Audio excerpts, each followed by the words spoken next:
et retour à l'actualité. L'actualité en France est actualité difficile, mais on en parle. Ça fait maintenant 1 an que ça s'est passé. Rachel Flore Pardo nous a rejoint en studio. Bonjour Rachel Flore. Bonjour Ilana.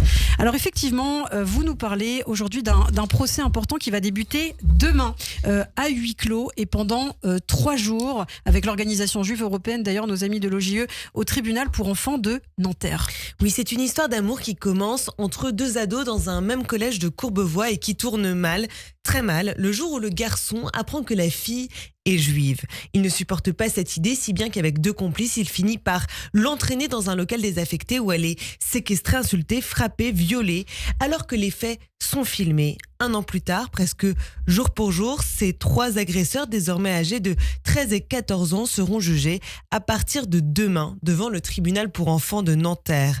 2 des 3 mineurs âgés de 13 ans avaient été mis en examen le 18 juin 2024, des chefs de viol aggravé, tentative d'extorsion, violence commise en réunion sur mineurs de 15 ans et à raison de la religion, atteinte à l'intimité de la vie privée par fixation, enregistrement ou transmission de l'image d'une personne présentant un caractère sexuel, menace de mort réitérée, injure à raison de la religion. Le 3e mineur, 12 ans, au moment des faits, avait été placé sous le statut de témoin assisté concernant les faits de viol et mis en examen pour le reste des infractions.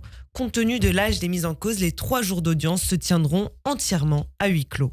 Alors ce terrible viol était survenu, on s'en souvient, dans un contexte aussi politique brûlant. Oui, quelques jours seulement après la dissolution de l'Assemblée nationale en pleine campagne des élections législatives et alors que la France connaissait depuis le 7 octobre 2023, date de l'attaque terroriste du Hamas en Israël, une flambée des actes antisémites.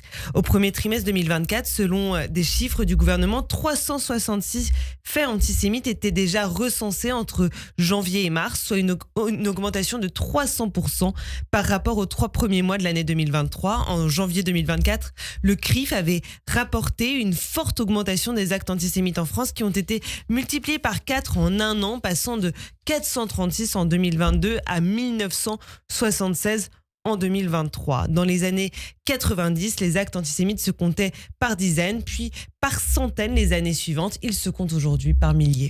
Des actes antisémites qui sont de plus en plus nombreux et chez les jeunes notamment, ça c'est inquiétant. Oui, et ce crime odieux met en lumière en réalité certaines des dynamiques qui caractérisent la récente augmentation des actes antisémites en France. Il y a d'abord l'âge, le très jeune âge, tant des mises en cause que de la partie civile, 13 ans, 12 ans seulement au moment des faits. Rappelons que 42% des auteurs d'actes antisémites ont moins de 35 ans et combien l'éducation est donc une priorité.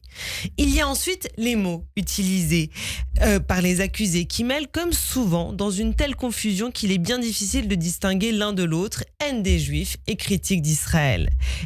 Et enfin, il y a cette agression physique, ce viol qui suit l'attaque par les mots, le harcèlement dont la jeune fille était la cible dans son collège depuis le 7 octobre parce qu'elle était juive. C'est un crime antisémite qui montre combien la haine des Juifs, la haine des autres peut conduire au pire. Et ce n'est pas n'importe quel crime, c'est un crime sexuel, un viol, un crime de domination de l'homme sur la femme qui cherche à salir, à souiller, à imposer la honte sur celle qu'il vise.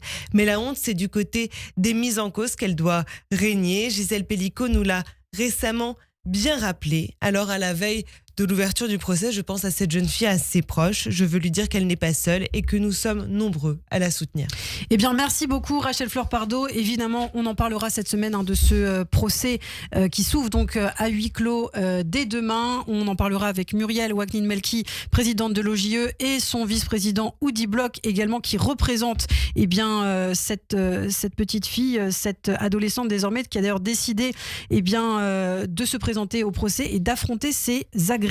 On sait que depuis, la famille de la petite a déménagé, elle a changé de collège et bien qu'elle soit suivie psychologiquement depuis l'agression, elle continue de faire des cauchemars, à avoir des flashbacks, des angoisses et des crises de panique. C'est ce que fait savoir notamment Oudi Bloch, donc l'avocat de la jeune fille et de ses parents dans les colonnes du Figaro. Elle fait néanmoins preuve d'un immense courage, se lève chaque matin pour aller en cours en dépit de ses mauvaises nuits, de sa fatigue et de ses angoisses pour essayer d'avoir la vie à peu près normale d'une enfant de son âge, ce qui n'est évidemment pas le cas, je cite toujours Oudi Bloch. Elle sera donc présente au procès et tient à y assister dans son intégralité, bien que cela soit évidemment, on l'imagine, terrible et même un supplice pour elle d'affronter ses agresseurs. Le verdict sera rendu ce vendredi 13 juin. Merci beaucoup Rachel Fleur Pardo, merci d'avoir été avec nous. Je vous dis à très bientôt. À bientôt.